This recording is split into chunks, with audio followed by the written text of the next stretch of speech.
আসসালামু আলাইকুম everyone, welcome to নিতুস রং তিতলি। আজকে সকালবেলায় আমি আর আমার আম্মু বের হয়ে পড়েছি। ডাক্তারের কাছে নিয়ে যাচ্ছি আম্মুকে। এখন আছি বাবুবাজার ব্রিজের ওপর। আজকের ভিডিওটা মূলত আমার অতীতে স্মৃতি নিয়ে করা, কারণ যে রাস্তাগুলো দিয়ে যাব এগুলো আমার চিরচেনা, সবসময় যাওয়া আসা হতো। এই রাস্তাগুলোর সাথে আমার অনেক বছরের সম্পর্ক। আমার নিজের জন্যই আসলে এই ভিডিও রেকর্ডিংগুলো করে রাখছি আমি। পরে যখন মনে পড়বে তখন দেখব। একটা সময় যেই রাস্তা দিয়ে সবসময় যাওয়া আসা করা হতো, এখন এখানে আমি মেহমান। ছোটবেলা থেকেই এভাবে বেড়ে ওঠা, তাই এই জায়গাগুলোর সাথেই একটা অ্যাটাচমেন্ট হয়ে গিয়েছে। আর এটা হচ্ছে বাবুবাজার সিঁড়ি। এখান দিয়ে নেমে আমি ভার্সিটিতে যেতাম। হেঁটে হেঁটেই যেতে হতো, বেশিরভাগ সময় এদিক দিয়ে যাওয়া হতো। সামনেও আরো অনেক জায়গা দিয়ে যাওয়া যায়, কিন্তু জ্যামের কারণে এখানেই নেমে যেতাম। এখন নয়াবাজার ব্রিজের গোড়ায় গিয়ে আবার রিক্সা নিব। পুরান ঢাকার ভেতর দিয়ে যাব, তাই রেকর্ডিং করছিলাম, সবকিছু দেখতে দেখতে যাচ্ছিলাম। কারণ এই যে এই গলিটা, এখানে যে আগে কত আসা হয়েছে তার হিসাব নেই। পুরান ঢাকার বিখ্যাত বিউটি লাচ্ছি, তারপর শাহী নান্না বিরিয়ানি। পুরান ঢাকার কথা বললেই সবার আগেই এইগুলোর কথাই মাথায় আসে, কারণ এগুলো অনেক বছর আগে থেকেই বিখ্যাত আর এখনো খুব ভালোভাবেই চলে আসছে। এগুলো পরিচিতি লাভ করার পরে এই নামে আরো অনেক দোকানই খোলা হয়েছে। আবার এগুলোর আসল ব্রাঞ্চও আছে অনেক অনেক জায়গায়, কিন্তু বেশিরভাগই নকল। যেমন বিউটি লাচ্ছির দোকানটা হচ্ছে এই যে সামনেরটা, যেটা সামনে আসছে এটাই সবচেয়ে বেশি বিখ্যাত ছিল, আর এটার পরেই বাদবাকি সব দোকানগুলো খোলা হয়েছে নানান জায়গায়। এর অপোজিট সাইডেই হচ্ছে ফায়ার সার্ভিসের মেন কার্যালয়টা। এখন আমরা বংশাল রোড হয়েই সামনের দিকে যাচ্ছি। এই রাস্তাগুলো আমাদের যে কত পছন্দের ছিল সেটা বলে বোঝানো যাবে না। আমরা কলেজ শেষ করে সব বান্ধবীরা একসাথে এদিক দিয়ে আসতাম। এর কারণ ছিল কার্জন হল। কার্জন হলের এই রাস্তাটা আমাদের অনেক অনেক বেশি ভালো লাগার ছিল। কোনো কিছু আর আগের মতো নেই, শুধু ফুলের দোকানগুলো আছে। আর মাঝখান দিয়ে মেট্রো রেলের লাইন হয়ে গিয়েছে। সব দোকানপাটই বন্ধ ছিল, কারণ অনেক সকালবেলায় আমরা যাচ্ছিলাম। আর এটা হচ্ছে কার্জন হল। এখানে আগে প্রতিদিনই আসা হতো। ইচ্ছে ছিল এখানে পড়ার, কিন্তু আসলে হয়ে ওঠেনি, কপালে ছিল না তাই। দোয়েল চত্বরের এই আশেপাশ দিয়েই অনেকগুলো রাস্তা ছিল কলেজ দিয়ে বের হওয়ার সময়। এক এক দিন এক এক রাস্তা দিয়ে আসতাম। যেমন এই যে এই পাশের রাস্তাটা দিয়েও মাঝে মধ্যে আসতাম, তারপরে আবার সামনে দিয়ে ঘুরেও আসতাম। আর এটাকে বলা হয় বাংলার তিন নেতার মাঝার। আসলে বাংলার তিন বিখ্যাত রাজনৈতিক নেতা হোসেন শহীদ সোহরাওয়ার্দী, খাজা নাজিমউদ্দিন ও শেরে বাংলা একে ফজলুল হকের কবরের ওপর এটা নির্মিত হয়েছিল। স্বাধীনতার পূর্ব সময়ে এই নেতা তিনজনই অবিভক্ত বাংলার প্রধানমন্ত্রী হিসেবে নিযুক্ত ছিলেন, তাই এদের সমাধি এখানে করে রাখা হয়েছে। আর এই জায়গাটা হচ্ছে বইমেলা করা হয়, সোহরাওয়ার্দী উদ্যান। এখানে বাংলা একাডেমি থেকেই বইমেলাটা শুরু। এখানেও হয়, এই দিকটাতেও হয়, আবার পাশে এখানেও হয়। কলেজে পড়াকালীন প্রত্যেকটা দিন এই রাস্তা দিয়েই হেঁটে হেঁটে যাওয়া হতো। সবাই একসাথে হেঁটে যেতাম। বইমেলা যখন হতো তখন প্রত্যেকটা দিনই বইমেলায় আসা হতো, আর এখন তো বছরে একদিনও আসা হয় না। এই দিকটায় টিএসসিতে বসে থাকতাম। এই রাস্তাগুলোর সাথে ভালোবাসাটা আসলে অন্যরকম।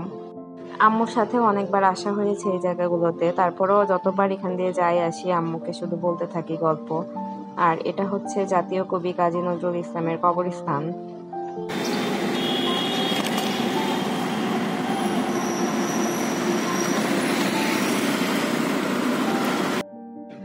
এখন আমরা শাহবাগের দিকে যাচ্ছি, আর এটা হচ্ছে জাতীয় জাদুঘর।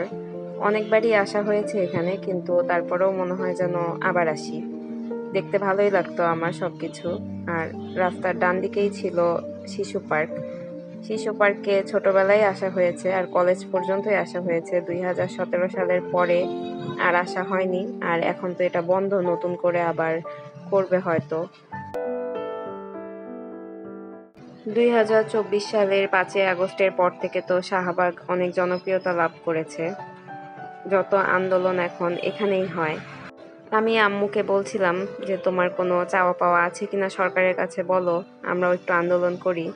কোনো কিছু যদি বলার থাকে তাহলে এখানে এসে বলে যাই। এখন তো মনে হচ্ছে এই ব্যাপারটাই ট্রেন্ডে আছে অনেক, কোনো কিছু হলেই সবাই শাহবাগে চলে আসে আন্দোলন করতে।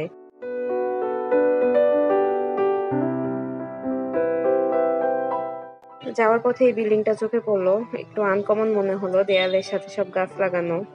চলে এসেছি আমরা প্রায় হাসপাতালের কাছেই। এই যে এটা মামা, এই যে এটা সামনে রাখেন, এটা তো পাইছি দেখছেন বামে। রিকশাওয়ালা শেষ মুহূর্তে এসে বলছিল যে উনি এই জায়গাটা চিনে না। আমি আসলে সম্পূর্ণ রাস্তাই চিনতাম সব দিক দিয়ে, যার কারণে কোনো সমস্যা হয়নি। এখানকার রিকশাওয়ালারা প্রায়ই এরকম সমস্যা করে। তারা প্রথমে যাত্রী উঠায় রিকশাতে, প্রথমে স্বীকার করবে না যে তারা জায়গাটা চিনে না, কিন্তু পরে যখন পৌঁছানোর পর্যায়ে চলে আসবে তখন গিয়ে তারা বলবে যে আসলে তারা চিনতে পারছে না, তাদেরকে দেখিয়ে দিতে হবে। লিফটের জন্য ওয়েট করছিলাম। ডাক্তার দেখানোর কথা ছিল সকাল 11টার দিকে, তাই আমরা বাসা থেকে সকাল 9টার দিকেই বের হয়ে পড়েছিলাম। পরে বের হলে অনেক জ্যামে পড়তে হতো। ডাক্তার আসতে একটু দেরি করেছিল, দুপুর 12টা বেজে গিয়েছিল ডাক্তার আসতেই। ডাক্তার দেখানো শেষ করে সাথে সাথেই আবার বের হয়ে যাচ্ছি।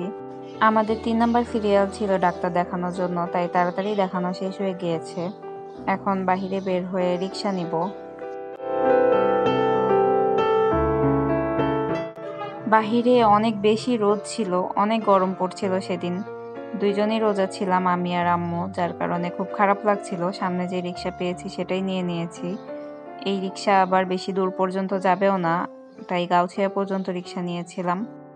গাউছিয়াতে নেমে দেখছি কোনো রিক্সাই নেই ওই পারে যাওয়ার মতো। হেঁটে অনেকটা দূর যেতে হবে, তারপরে হয়তো রিক্সা পাবো। মানুষের ভিড়ের কারণে কোনো যানবাহনই নেই এই দিকটাতে।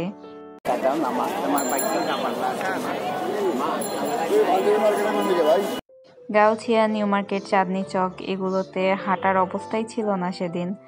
অনেক বেশি ভিড় ছিল, আর একটু সামনে গিয়ে তো একদমই হাঁটার অবস্থা নেই। মানুষের ভিড়ে কোনো জায়গায় দাঁড়ানোও যাচ্ছে না, সোজা শুধু হাঁটছি ধাক্কায় ধাক্কায়। এইসব জায়গাতেও যখন কলেজে পড়তাম, ভার্সিটিতে পড়তাম, তখন অনেক আশা হতো। মাসে 2-1 বার তো আসতামই, যা ইচ্ছা হতো কিনতাম। আর এখন বছরে একবারও আসি না। গাউছিয়ার সামনে নেমেছিলাম রিক্সা থেকে, এখন হাঁটতে হাঁটতে চলে এসেছি ইডেন কলেজের সামনে। এত পরিমাণের ভিড় ছিল মানুষের আর রিক্সা যানবাহনের যে হাঁটাই যাচ্ছিল না।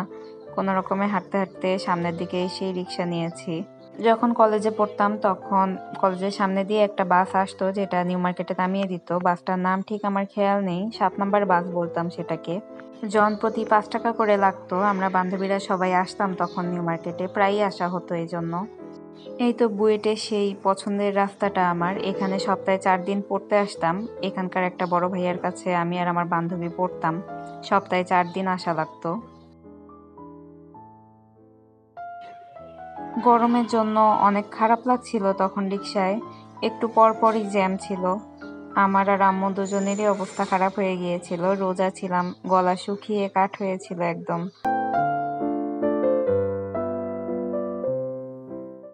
রিক্সা থেকে নেমে নয়াবাজার ব্রিজের উপর থেকে আবার রিক্সা নিয়েছিলাম। তারপরেই তো বাসার সামনে চলে এসেছি।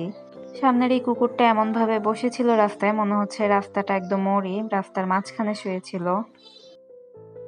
আজকের মতো এই পর্যন্তই। সবাই ভালো থাকবেন, সুস্থ থাকবেন, আমাদের জন্য দোয়া করবেন।